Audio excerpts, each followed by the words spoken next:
do you find the Celtics enjoyable to watch?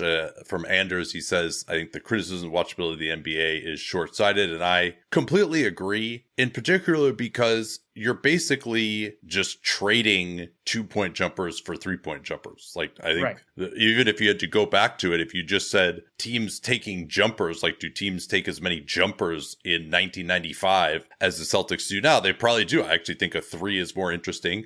And then you get more drives.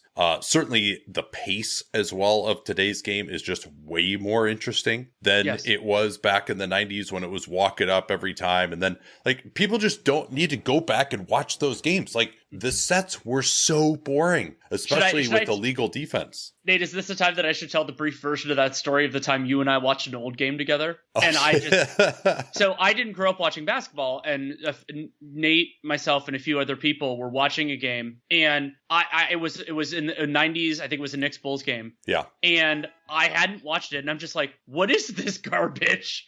And it was just because, and so as somebody who didn't watch basketball then, to see it, and so yeah, I mean, I do recommend it, and of course the best games of the best games are really fun, but everything else. And briefly on the enjoyable, one exception for the Celtics is the overly deliberate nature of some of Jason Tatum's offense that can drive me up the wall a little bit. Also some of the off-ball aggression. Not that he is the worst offender in the league, but he is one of my least favorite with the off-arm stuff. So those sorts of things, but I mean, that's ticky-tack relative to everybody else.